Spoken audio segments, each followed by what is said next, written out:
What's happening, y'all? This is John William Flautist, and I just jumped off the porch with Dirty Glove Bastard. Killer season, mud on my hands, bullets and batters I got. All right, y'all, so we have John William with us off the porch today. How are you feeling? I feel good.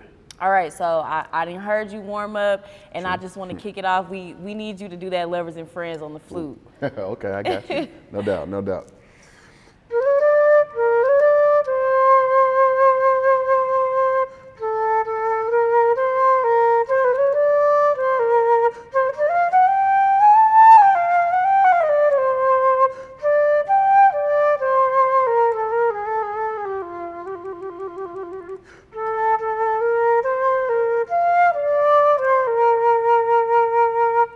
Oh my God, period. I love that. Thank you. I wanted to take it back with you because you're actually a Atlanta native. Yes, ma'am. And what part of Atlanta are you from?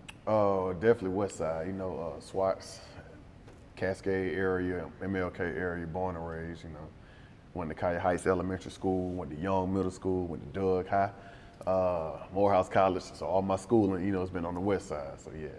And what was your life like growing up on the West Side?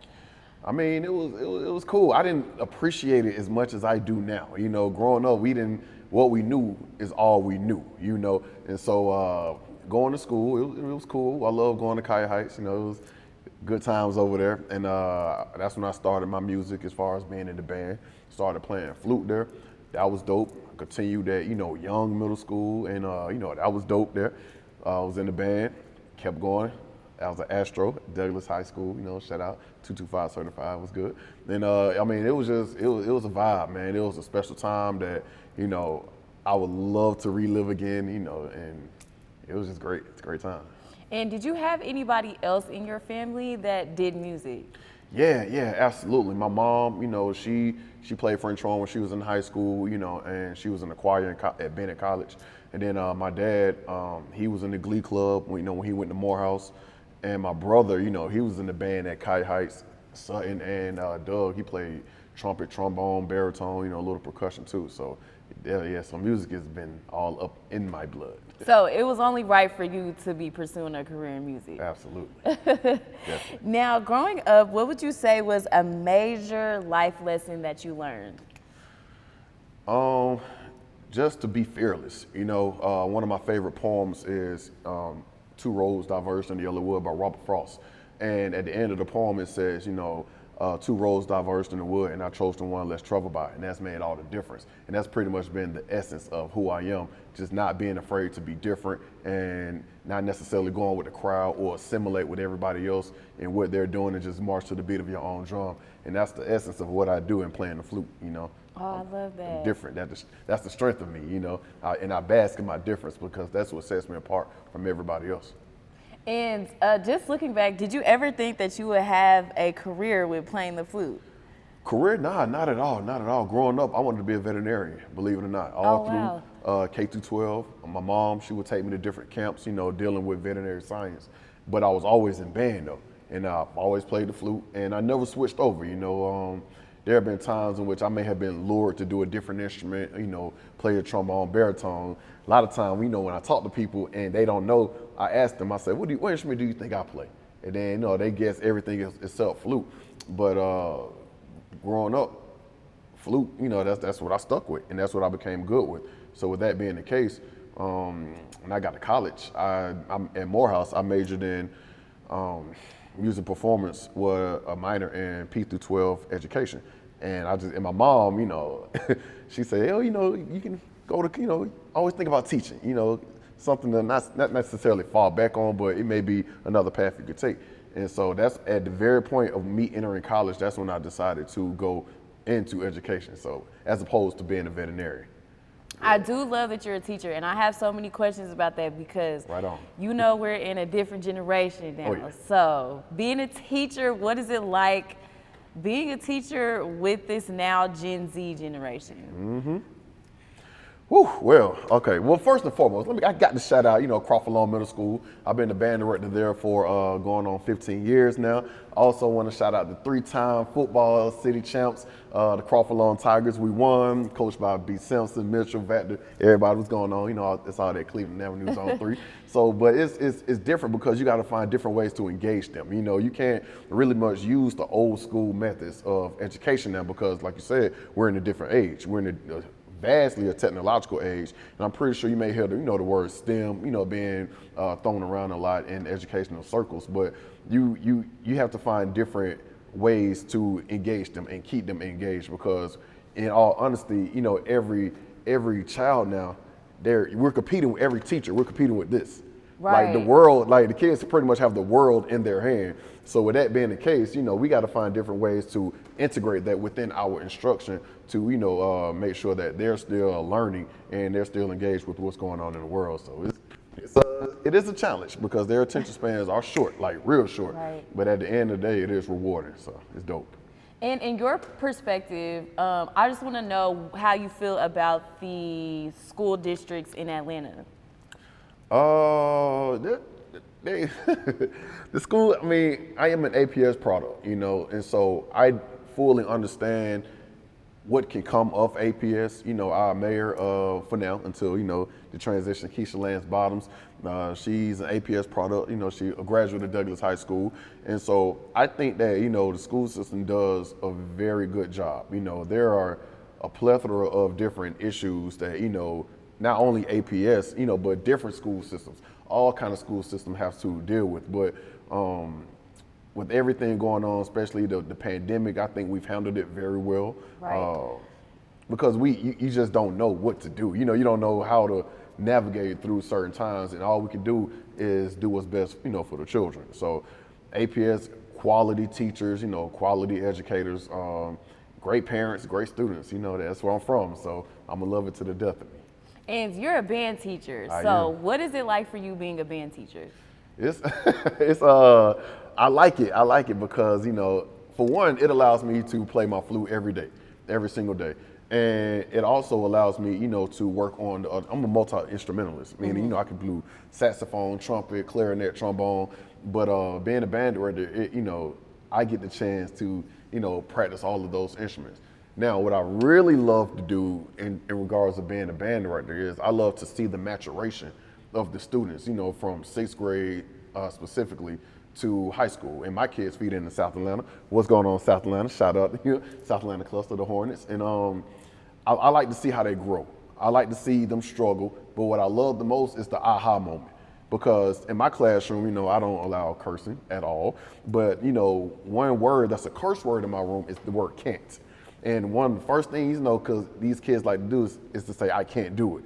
They're a popcorn generation. If they can't get it just like this, right, then they want to quit and they want to give up. And so, they try to play, I can't do it. But then, I'm patient with them, and I'm like, hey, just be cool, calm down, breathe, and just do this. And then when you see them go from to, and then I look at them and say, you say you can't do what now? And then, they start blushing, they start laughing. I'm like, exactly, man. Don't ever count yourself out before the battle even start, So that's probably my favorite part about being a band director. And what would you say are some valuable lessons that you're teaching your students right now? Just, for one, don't try to grow up too fast. Be aware of the world around you, because a lot of times our kids get so just fixated in what's going on in their immediate circle. I don't like him, she don't like her. And, they have their own quarrels and disagreements, but I try to impose upon them that there's just so much more going on in the world, that you all can be, that can really have an effect on you. So I'm not trying to minimize nor downplay what you're feeling right now, but I want you to understand the greater whole of the world. And so, I try to have them to enjoy life, learn from each other, and just don't take everything. Enjoy being a child. Right. You're a kid right now. Just enjoy it. Now, that I know of. You don't have to pay bills. I don't know what's going on in everybody's house, but just this is the greatest time of your life right now as a child. Just drive slow, enjoy it, and just be cool. That's what I tell them. Being that you're in the schools, like you work with these kids every day, you're observing, in your perspective, what would you say is lost with today's youth? Today's youth, I would say just the trend. That's a good question. Like, I would probably have to go back to the last question. Childhood is lost. I think that's what's lost in today's youth, is because, again, they're exposed to so much so fast, and so fast they want to go and do what they see on social media.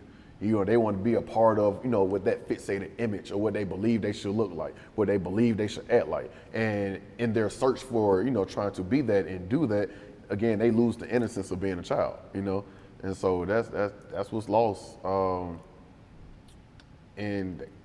Yeah, that's what's lost. That's what's lost in it, man. And I'm sure you probably like let them know, like, it's okay to be your age, like it's okay to act your age. What is their response whenever you do like kind of give them advice on that? The sixth graders are pretty much receptive of it. It's 6th, 7th, 8th grade. That's the thing about being a band director. I teach all grade levels, you know, so I see the development, and I see, you know, just the growth between the three as they get ready to go into high school. And so 6th graders, they're more so receptive of it. They're cool. 7th graders, they may hear it. 8th grade, at that point, by the time they get in 8th grade, they think they're grown, you know, and they're already ready to kind of go to high school. So some may understand it depending on the student, but some of them is like in one ear, right out the other, you know, and that's it. But all I can do is tell them, you know. Now, I want to talk about your career as a flautist. Woo, I said it right. There you go. Let's go. Now, I did see your live performances. I also saw that you did Maya and Jay-Z Best of Me. Yeah. That is so freaking lit. So how did this all come about? So again, played the flute, stayed on flute. And I tell people, like, I'm not a rapper, even though I can rap. I'm a flautist, and I'm going to stick by that. It started growing up and hearing different songs in hip hop that utilize the flute. All right, so for instance, even though I don't think it was a flute, but it sounded like a flute. This song, for instance.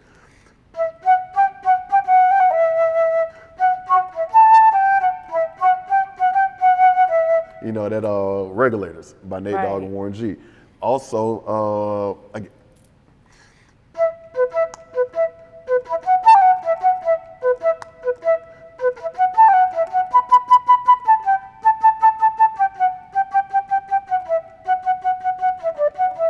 shout out to DJ Toon, T.I. And so just hearing the flute and music in different songs that I listen to, along with, you know, the Earth, Wind and Fires and the Stevie Wonder songs, it made me identify with those songs. It made me feel like that, oh man, okay, I can, that's something that maybe one day I can do a song in which my instrument can contribute to. Because growing up, you got to remember now, with a lot of 90s R&B, what was the main instrument that was utilized and highlighted? The saxophone. It's always a saxophone. You know, you don't got a saxophone solo in the song there. You know, what is the song doing? You know, it's not gonna go anywhere. But to hear the flute, that really inspired me to, you know, just not only stick with it, but see how I can more so infuse my instrument in it. And that's what I did. 10th grade, I started to kind of, you know, learn songs like that in high school. I was blessed with the gift to play by ear, meaning that, you know, I can pretty much hear a song from the radio and then replicate it without reading sheet music, you know. And so that was nice. That's nice, because who wants to pay for music? Music costs money. I don't have money for that. I'm a teacher. I'm broke, you know. And so that was dope, and that's just pretty much what I did. I did it then, and I'm doing it now. The only difference is people are seeing it now. And with being a flautist, what are some challenges that you have to face?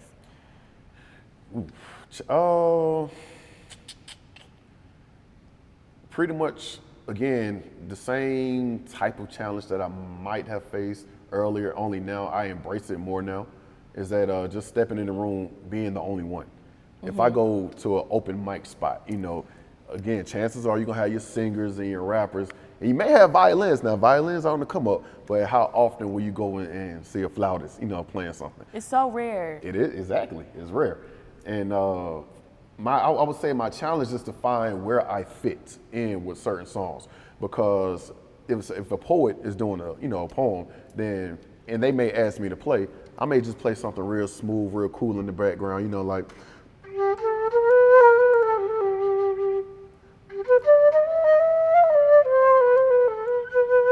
pretty much supplemental music to enhance their performance, to not necessarily take it over. So regardless of the genre being performed, my, I guess, challenge will be to find where I fit to help out the performance. That's all. Ah, I see that. It's fun though, I love doing it. And as a flautist, what are some things that you would want to bring awareness to that most people might not know about? It's a lot of us out there. It's a lot of us. We kind of getting a little shine now. Thank you, Mr. Future Hendrix, for the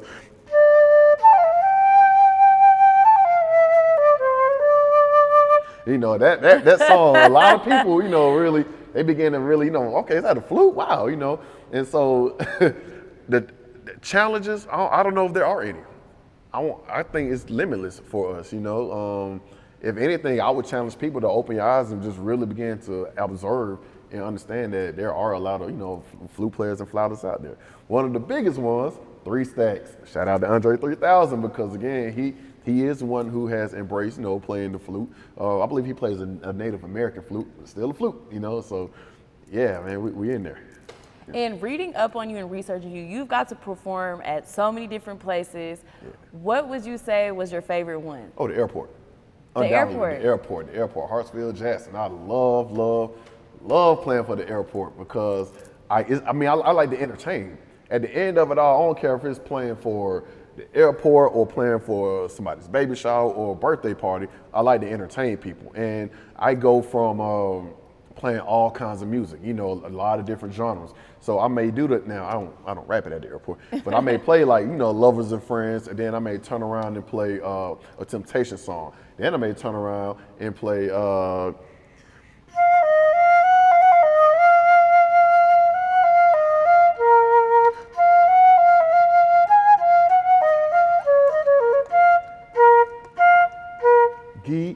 shout out to Fabo, and people love it, and they love it, and they love it. And it's not only black people; it's all races. All ethnicities, kids, ages. They love it, So the airport is definitely my favorite place to play it because I get to reach people more, and I like to make people feel good. That's what music does, It's supposed to affect your emotions in whatever kind of way that your experiences have led it to be. And so I've had people at the airport to come up to me and say, thank you so much. They've written me handwritten notes, say thank you so much. Your music has really calmed my anxiety while going through the airport. And I thank you so much. I appreciate it. So yes, the airport, easily. Yeah. And touching on your music, who were some musical influences for you?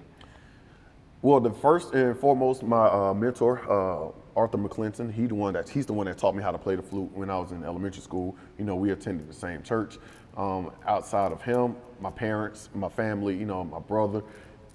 Music-wise, definitely Stevie Wonder, Earth, Wind and Fire, Temptations, the Stylistics, and I'm just trying to go through the, the ages, the genres. Hip-hop wise, as far as influence, Tip, Killer Mike, Ludacris, Young Dro, Baby D, Jay-Z, Eminem. It's so many. It's so many people. Sci-Hi the Prince. Definitely Goody Mob. Just Goody Mob. Oh my God. Outkast. That just goes without saying. That's automatic. But those are some of the primary influences. I've had musically. Even Kurt Franklin with gospel music, Donald Lawrence, Hezekiah Walker, Michael Jackson, Bruno Mars, and that's all. I can just keep naming forever and ever. Right. But being able to play different genres, I take a piece of every genre in every musician, and I like to infuse it into my style of play. So they've all had some kind of influence on me. And what would you say was your inspiration when it comes to you and your music? Inspiration would be mainly my inspiration, probably my mom. My mom, she's my mom and dad, my family, my wife. They all touch me, and they just really give me the kind of motivation I need, to provide music for the people. internally, I guess my intrinsic motivation would be just to make people, again, feel good when I play. Like, even as I'm playing now, I'm loving the smiles I'm seeing on you guys' face with the different songs I play. So it just makes me feel good. So yeah. With your career, what would you say is one of the biggest risks that you had to take with it? Teaching career or playing career? Which one? Playing career. Playing career. The biggest risk, I would say just doing it, basically. I mean, I don't really think there are no risks yet that I've had to taken, but probably the biggest risk will maybe be possibly not going to work, you know what I'm saying, to Right. go and play. But I really have supportive administration, so in a lot of cases, even when I had to audition to play at the airport, like one of my APs, he was like, I got you. Go ahead. We get it, you know, because they know what I do and they understand what I do and they support me fully, you know. So that'll probably be the biggest risk. But other than that, you know, I'm feeling kind of fearless right now, you know. So I don't care what circle I step in. I don't care what area. I mean, I go and I unapologetically do what I do, you know. People like it or they don't. I'm still do me. And are your students pretty supportive? I'm sure they like listen to your stuff. They yeah, I would say they are. They are, because on my smart board is like right behind me. I have my music up there, you know, and they be like, Dr. Connor, is that you? I'm like, yeah, that's me. You don't beard, glasses, you know what I'm saying? Of course that's me, but they are supportive. You know, a lot of them, they'll follow me on social media, and I tell them, I'm like, I appreciate the support. I'm not gonna follow you back until you get like well into high school, you know, because I mean, got a lot of ethical things going on. Right. But they definitely support them. If I go live on IG, they'll hop on, and you know, I've had some to say, you know, I've downloaded your song, or I'm streaming your music. I told my mom. So a lot of them, yeah, they cool, man. They're real supportive. Yeah. Now we gotta talk about you working with the legendary DJ Burn One. Oh man, that's my guy. Yeah. How did that link up come about? All right. So, early 20s, I did a bunch of studio stuff. You know, and during that time, I was real green. I really didn't know who I was. You know, I was just excited to go to the studio, and we did a session together. And I got to apologize to Burn because honestly, I don't even remember the session.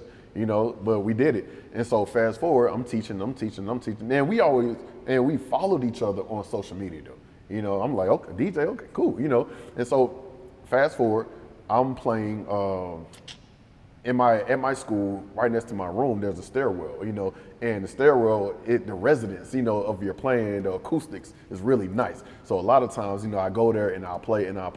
And one time, you know, I went and I played and I recorded, you know, Scotty, you know, by Fabo. And again, I got to shout out Fabo again because he's the first celebrity, you know, to actually not only repost it on his page, but he made a comment and everything, you know, so shout out to him. Burn One saw that, and Burn One was like, yo, bro, I got to get you on this song I'm doing, you know, possibly, you know, for the Superfly soundtrack. And I'm like, word? I'm like, all right, cool, you know, whatever. Like, yeah, come out to the studio, you know, or come to the studio. I came out. I played, did my part or whatever. Got a chance to meet, you know, Moby Dick and a lot of other people, you know, that he had with him. And I was like, okay. And when it was done, I was like, all right, cool, whatever. He hit me up a few days later, like, yeah, appreciate you coming out. Yeah, well, I'm about to send it to Sleepy Brown, you know, see if he can sing on it, you know, sing the hook. I'm like, all right. You know, I'm not believing any of this, you know. I mean, I'm not saying that he was lying or anything, but that's just not the world that I live in. I'm a teacher. I break up fights every day. You know what I'm saying? I'm dealing with lunch duty. So as he's saying this, I'm like, all right, cool. And I'm real skeptical, you know. And so what happens is he sent it to Sleepy. He was like, yeah, yeah, man, it's called If You Want It. It's gonna be on the Superfly soundtrack. And I'm like, all right, you know, and I'm kind of still skeptical. But then I get an email from like, I think it was a Universal Music Group or the whatever music folk, you know, that did the movie, asking for my tax information. I was like, okay. We in there. And sure enough, it's the first song, you know, on the soundtrack, If You Want It, featuring Sleepy Brown and Scar. And he had all kind of people performing on it. Of course, the 5 Points Bakery, Siraj Ray on trumpet, Chance Parkman on piano, Preston Crump on bass, all those, Dungeon Family Associates. DJ Funky helped out with it. Shout out to Funky. I mean, it was just it was so much, and I was honestly, I was a little overwhelmed because to see my name in the credits on the movie screen, I was like, yeah, I like how this feels. We need to do some more of this. So from there, Burnwan, he temporarily moved up to North Carolina, and then that's where we worked on my first album, Melodic Ascension, and it was such a surreal process, man. I love dude to death because he's so professional and he loves music and he loves learning. Like his learning doesn't stop. He's constantly learning. And then he'll pick my brain about, different music theory, concepts and whatnot, and we'll learn. So Melodic Ascension, since we did that, shout out to Big Rube, he was on there, Siraj, Anna. And that was pretty much the beginning of our relationship. And you also dropped your latest project, Tomorrow's Yesterday. So you gotta talk to us about this. Yeah, and if I just kind of bust out in a whole bunch of unnecessary crunkness, you gotta forgive me because, the Braves just won the World Series. Listen, so, we here for the energy. We here for the energy. Trying to hold it back. I know we're doing the interview, I gotta be, but yeah, Tomorrow's Yesterday, again, also, produced by, DJ Burnwan. I did a little production on it, but he did the majority. Tomorrow's Yesterday is this is my girl right here, man. She it really got done, honestly, during the pandemic. During the pandemic, that's when we really started to go in on it. But the essence of this album, it is about, just think about the words, tomorrow's yesterday. And what is that? Tomorrow's yesterday, it's the present, it's right now. So it's really about enjoying the moment, all right? Enjoying whatever that gives you pleasure or makes you happy right now in the moment. That's whether or not that's again your favorite TV show, if it's saying texting with your boo, if it's it doesn't matter what it is, eating your favorite food, it's about enjoying the moment because during the pandemic we've dealt with so much loss, and we dealt with so much heartache and pain that you can't put off for tomorrow what you can do today, so just enjoy the day, enjoy everything, every experience. Even right now, speaking with you all, I'm enjoying it right now. I'm basking in it, and I love it. And that's what the album is about. On the album, of course, Big Rube again, one of the best and most just greatest spoken word artists and rappers that's out there right now. Dungeon Family, first generation, Big Rube. Thank you, man. He contributed, of course, the OG. Big Gipp, oh my goodness, from the Goody Mob, Dungeon Family. He's on there. James Worthy is on there, vocal extraordinaire, wonderful R&B singer. Again, Siraj Rhett, he came through again and played on it. Jake Chapman did Atlanta Sports Blues. He's on there playing Mallets. And one of my good friends from college named Dwayne Duggar, he's playing on it on a song entitled Cascade Cruiser and Come Monday. And he killed it. We just actually finished the video. The video is going to be available tomorrow for Cascade Cruising. And, everybody just added so much, and I appreciate it because it's a pleasure just to put my art, and my love into my art and give it to people. Furthermore, I hope I'm not talking too much. I'm not trying to ramble. But furthermore, as a teacher, one thing that I try to tell, other music educators is that if you have a gift, if you have anything that's in you, don't take it to the grave. Do it, whether or not it's a song you want to compose, don't let it die. Because I think a lot of us get bogged down so much with the normal rigmarole of going to work every day, paying bills, dealing with kids, and it becomes mundane for a while. And so you need that outlet. And if you got a gift, whether or not it's public speaking, I have coworkers who they cook, they make beauty products, they do so much stuff. So I urge all educators, and not only educators, but everybody, that if you got a gift, don't let it just sit with you, man. Like feed it, plant it, let it grow, get it to the world. And that's what I've done with my music, and that's why I will continue to do. Man, you had so many heavy hitters on there, so I gotta ask you, what was your favorite track? Yeah, it was Night Drive. It was Night Drive, man. It was Night Drive. That Night Drive started actually when Burnwan and I was working on Melodic Ascension. That's when we did the beat. and we had the beat, and he had it, and he shopped it around to a lot of different people, you know, and for whatever reason, you know, they didn't hop on it. And as I'm getting ready to, you know, to do this album, I was like, yo, let me get that guy, you know what I'm saying? Let me get the beat. And so I was able to get it, and I had it. And so again, playing in the airport, I'm playing Scotty. People filmed it. It went viral. Big gift. He reposted it. I'm like, oh shit, let's go. And so I'm happy. I'm like, man. And I hit up Gift. I was like, yo, first and foremost, what's up, OG? My name John. I'm nervous. My name John William. You know, I was the one playing in the airport. La la la. And I have this song I'm doing called Night Drive. I want to know if you're interested. And he was like, yeah, send it to me. I was like, oh, shit, he responded, you know, because I shoot a lot of shots. Because I don't know people. I don't have a Rolodex of, you know, artists and people's numbers. So all I can do is just DM you. And he responded. So we sent it to him.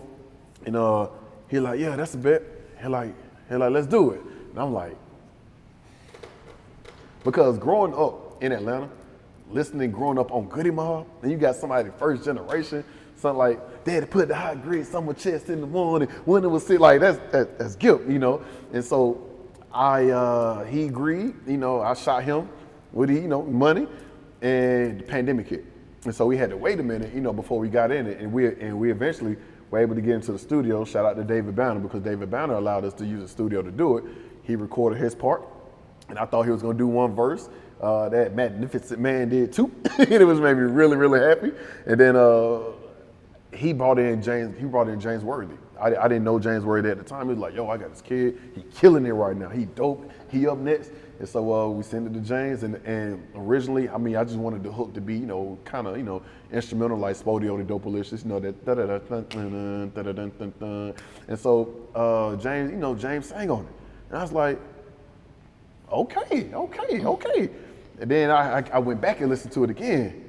And I was like, man, he killed this. You know, and then that's the thing, you know, I'm singing the hook more so than Guilt verse or my verses that I rap on, you know, so, and that's pretty much how it came together. We shot the video at studio space.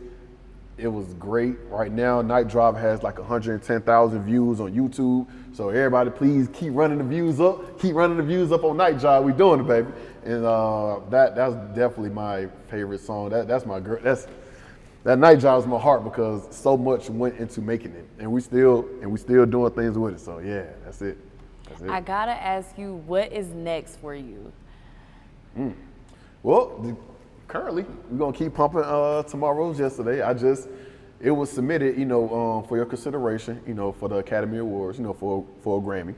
Oh, and, wow. I'm sorry, Academy Awards. For Grammys, and hopefully it can be voted upon to be considered nominated. I'm trying to be nominated in the categories of Best Instrumental Album, Best Jazz Album. Night Drive is on there for Best Rap Song. Cascade Cruising and Atlanta Sports Blues are on there for Best Jazz Improvisational Solo. So if you're a voting member of the Recording Academy, please, please vote for your boy. I need it. But to answer your question, just to keep making music. You know, I mean, that's not ever going to stop. Fabo, got one with Fabo coming out. You know, pretty soon. You know, he's been dope. He's been real cool. He's has so much energy. Like, he's the coolest. And the thing is, it's so genuine. Right. It's so authentic. Like Fabo, he's not trying to be Fabo. He is Fabo. He is Fabo, you know, and what you see, and he's so cool though. He's so humble. And we did a session, you know, about a month ago at Stankonia, and I was just in awe. He probably don't even know this, but I was in awe just listening to him talk to me about, you know, when he first met Shawty Low, you know, and how Shawty Low interacted with him when they was at band practice, and I'm like, man. He like, yeah, I miss my dog, and that was so dope. So that's out, and well, that's coming. To answer your question, that's coming. Also out right now, Georgia Born and Bred, you know, featuring Pastor Troy. Shout out to PC, salute my guy. We got that one done, and I've been pumping that everywhere, especially with the Braves have won the World Series. And so, again, growing up on Pastor Troy, crunk music, you know, like it was just a dream to be able to do a song with him. And that's out there now, all streaming platforms, Spotify, Georgia born and bred. Go get that. Yeah. Yeah. All right. And before we wrap up, do you have any last words or shout outs? Shout out my wife, Angela. What's going on, baby? Shout out my brother. He's been very helpful, Leroy Aaron. He's been very helpful with me, just growing up. He's the one that really pushed me a lot, to record in the first place. My parents, of course, Doug, how the whole west side of Atlanta, man, what's going on. Morehouse College, shout out. UGA, got a couple of degrees from there, so got to shout them out too. And they #1 right now, so that's huge. DJ Burnwood in the 5 Points Bakery, Anna, Walt, Ricky, thank you so much for everything you guys have done. Again, got to shout out them Crawford Long Tigers, 3-peat, one time for Simp. Management, Lighthouse Management, they've been instrumental in helping me to get to where I am today. So thank you very much, and everybody on the team. Yep, everybody, so yeah, man, that's how we're doing right now. So again, you can find me on all platforms. You can find me on all social media platforms at John William Flautist. Again, John William Flautist. Holla at me, send me, if you want to work, I'm here. If you want some dope flute-ish on your stuff, holla at me. I'm the one that's going to do that for you. Album, Tomorrow's Yesterday, is out now. Also, Melodic Ascension, my debut, that's out. All platforms, go ahead and go get that. Also, man, if y'all know Lizzo, holla at Lizzo, man. Tell her let's work, let's do some stuff, How dope would it be if 2 flute players, one that sings and one that raps, came together to do some stuff? So if y'all know Lizzo, man, if she want to do some of this, tell her go ahead and holla at me, man. We can do that, all right? Killing season, mud on my hands, bullets and batters, I got blood on the flag. Soccer mom.